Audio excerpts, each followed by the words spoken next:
आज आपके साथ लेकर आए हैं हम Merchant of Venice act 1 scene 1। ये शुरुआत है मर्चेंट ऑफ वेनिस के चैप्टर की, और यहाँ पे जो मेन कैरेक्टर है वो है एंटोनियो, और वो बात कर रहा है अपने दोस्तों के साथ। So students, I am letting you know that main character is Antonio, and he is talking to his friend who was Salerino and Salenio. The main topic of his conversation is that he is sad and he doesn't know why he is sad, and his friends are helping him to know the reasons. उसके दोस्त मदद कर रहे हैं उसको ये पता करने के लिए कि वो क्यों दुखी हैं। तो भाई हम लोग अभी चालू करते हैं। स्टार्टिंग ही दुखी से हो रहा है। चलिए, एक्ट 1 सीन 1। ये लॉन्जेलॉट की फ़ोटो है। ये क्यों आ गया, आगे देखते हैं। Yes, enter Antonio, Salarino and Salanio. In sooth I know not why I am so sad. Sooth मतलब होता है रियलिटी, ठीक है।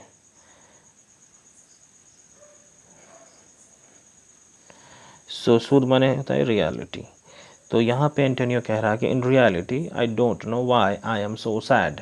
उसको पता ही नहीं है वो क्यों सैड है। तो ये पहला लाइन कहकर ही उसने सारे रीडर को कंफ्यूज कर दिया है।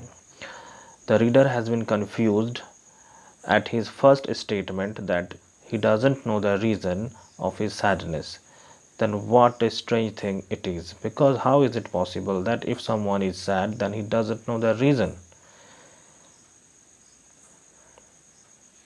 It worries me, it is troubling me, or I am getting bored of these things. And you say it worries you. You refer कर रहा है उसके दोस्तों को। It worries me मतलब ये मुझे तंग कर रहा है, और तुम कहते हो कि ये मुझे तंग कर रहा है। उसके दोस्त भी उसके शक्ल देख के समझ गए ना, इसलिए अपने उसके दोस्त को वो रिफ़र करके एंटोनियो कह रहा है कि you are also saying that I have been bored of this. मैं इससे तो पूरी तरह से बोर हो चुका हूँ। But how I caught it, found it और came by it, what stuff this made of, whereof it is born. So these lines are telling or suggesting us that he doesn't know the actual nature of this sadness. उसका nature नहीं पता है उसको, मतलब वो नहीं जानता है कि कैसे वो दुखी हुआ, क्यों दुखी हुआ, कहाँ से दुखी हुआ, उसको नहीं पता है। It means it is quite natural that if someone is sad then he must know the reason.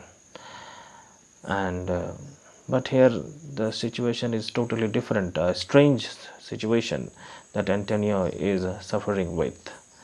Normally we get upset at any incidents, at any conversation. These can be the reasons, but here Antonio is saying that I really do not know. So that's a very strange thing. I really do not know that which kind of mental state Shakespeare wants to tell us. Shakespeare किस तरह का mental state के बारे में यहाँ पर बताना चाहता है वो शायद हमें भी नहीं पता, क्योंकि कोई इंसान अगर दुखी है तो उसको रीज़न ही नहीं पता। क्या ये नॉर्मली होता है? ये एक बहुत बड़ा क्वेश्चन है। ये शेक्सपियर हमें बताना चाहता है एंटोनियो के थ्रू से। आगे देखते हैं।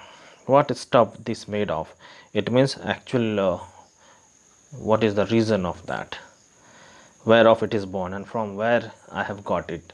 He wanted to know that place actually from where it has started troubling him. Let's see what is the ahead. What is ahead in this conversation?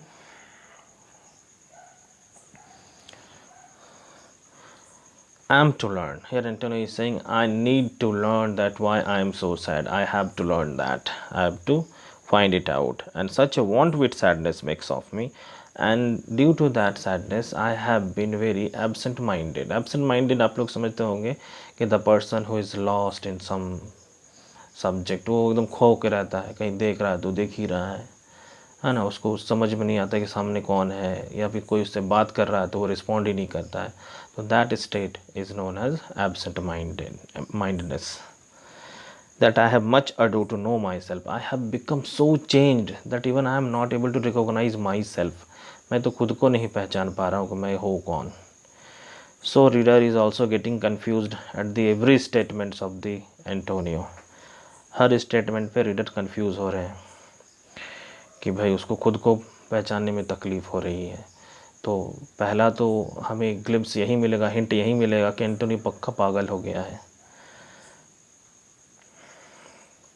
उसका दोस्त Salarino, your mind is tossing in the ocean, your mind is involve in the ocean, your mind is thinking the matter of oceans. तुम्हारा जो दिमाग है oceans के बारे में बात कर रहा है. Ocean is being referred here to show the ship which has been sent by Antonio for business purpose. There were your argosies with portly sail, तो where your ships have been sent for business purpose. Argosies बने business purpose ship. Like seniors and rich burghers on the flood, your ships are so well decorated, so large, that it seems that some special persons are moving on the oceans. ऐसे लगता है कि कुछ कोई ख़ास आदमी एकदम oceans पे जा रहा है, इतने वेल डेकोरेटेड होते हैं. तो यहाँ पे सेलेरिनो थोड़ी सी तारीफ़ कर रहा है एंटोनियो के स्टेटस का. और as it were the pageants of the sea, और you can say that some ceremonial activity is taking place over the oceans. So whenever your ship is moving on the surface of the oceans, तुम्हारे ships जब चलते हैं oceans के surface में तब ऐसा लगता है कुछ सेरेमोनियल एक्टिविटी हो रहा है वहाँ पे, क्योंकि ये सब इतने ग्रैंड दिखते हैं आपके ship. Do overpeer the pretty traffickers that curtsy to them, do them reverence. तो when your ships pass through the small boats, जब आपके जो बड़े शिप्स हैं छोटे छोटे शिप्स के बीच से होकर गुज़रते हैं तो क्या होता है, जो छोटे छोटे जो बोट्स हैं ना वो उसको इज़्ज़त देते हैं सर झुका के. तो actually which kind of action it is visualising Salerino, that obviously if the large ship, heavy ship is moving on the surface of the oceans, so due to that heaviness waves is generated, and those waves have got enough energy to just shake the small boats, and due to that shaking small boats go up and down, up and down, and that activity is being referred by Salerino, that small boats are giving respect to your ships whenever it is passing through them. Okay, so I think you have all have understood what it is saying.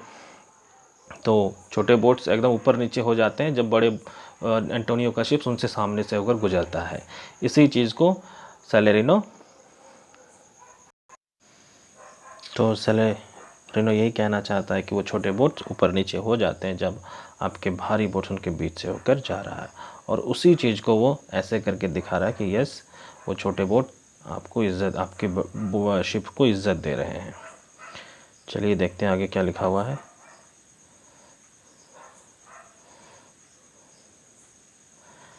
As they fly by them with their woven wings, ये तो समझ गया कि जैसे ही वो उनके बीच से होकर गुजरता है.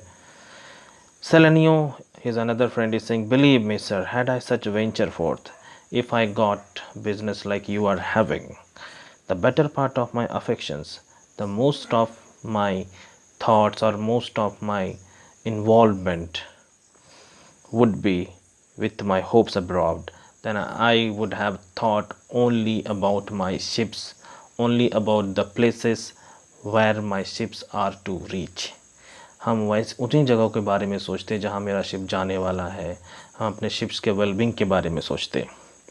I should be still plucking the grass to know where sits the wind. I would have plucked the grass just to know what is the weather condition, or I wanted to try the direction of the wind. यहाँ पर सेलेनियो कह रहा है कि अगर मैं आपके जगह में होता तो मैं तो ज़्यादातर यही सोचते रहता भाई कि मेरे शिप का हो क्या रहा है, अभी कहाँ पर होगा. वो उस चिंता में लगे रहता. वो घास उठाकर देखता कि विंड का डायरेक्शन किधर है. विंड का डायरेक्शन पता करने का रीज़न क्या है? रीज़न यही है कि वो ये अंदाज़ा लगाना चाहता है कि विंड उसके शिप्स के डायरेक्शन की तरफ जा रहा है कि नहीं। तो अगर उसके शिप्स के डायरेक्शन की तरफ जा रहा है तो he would be happy that yes wind is going to help my ships to go its destination. ठीक है, और क्या करता है ये,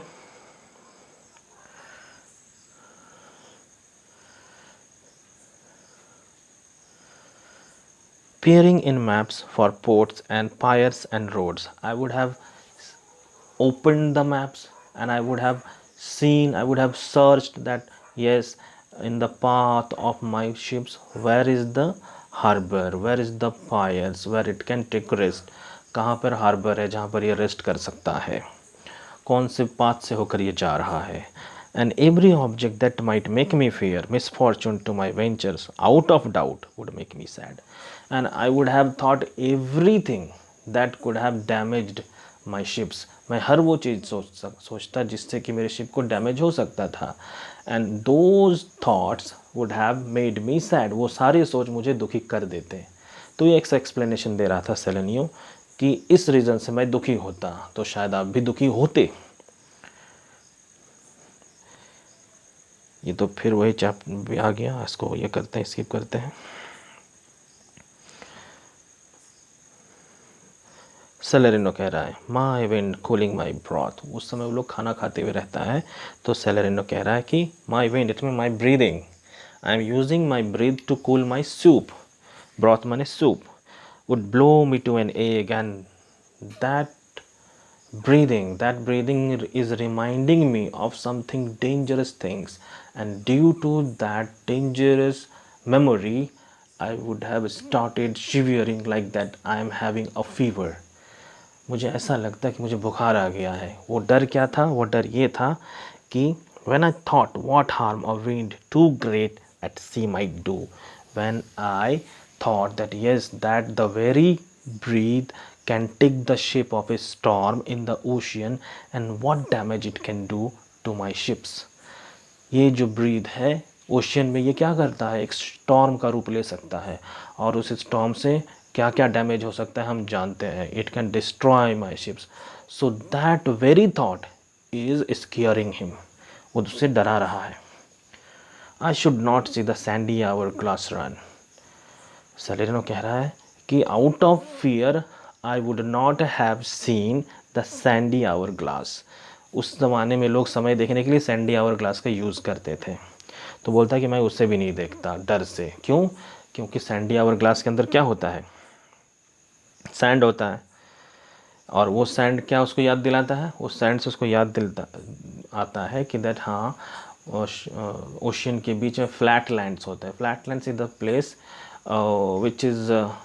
which actually reduces the depth of the height, depth of the oceans, उनका जो डेप्थ है उसको घटा देता है और that is not visible by the sellers, उसको उन्हें नज़र नहीं आते हैं। तो वो लोग क्या करता है, शिप उससे होकर ले जाता है, उसके ऊपर से होकर, और जैसे ही उस फ्लैट लैंड्स के ऊपर से होकर ले जाता है शिप्स वहीं फंस जाते हैं और निकल नहीं पाते हैं। So those flatlands are very dangerous for the seas, and those flatlands are made up of by the sand, so he doesn't want to see the sandy hourglass. And see my wealthy and read, but I should think of shallows and of flats. I would not have seen the sandy hourglass because it was reminding me of the flatlands found in the middle of the oceans। And see my wealthy Andrew docked in a sand। तो यहाँ पे Andrew जो है एक ships के लिए use किया गया है, शिप्स का नाम हुआ करता था, तो सोचो एक कॉमन नाम है एंड्रयू। तो वो बोल रहा है कि मैं देखता कि मेरा जो शिप्स है वहाँ पे फंसा पड़ा है।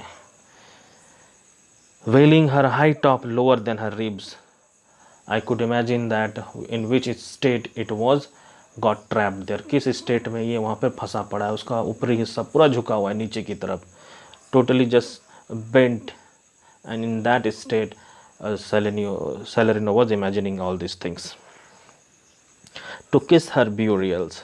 So actually what is the state it is, it was kissing her burials, it means it has got trapped in the middle of the sands। okay, so obviously it won't be able to come out of that, so finally that place is going to be the burial place for that ship। Should I go to church and see the holy edifice of a stone and not bethink me straight of the dangerous rocks? Suppose that I am going to church and there I see the building of the church which is made up of by the rocks.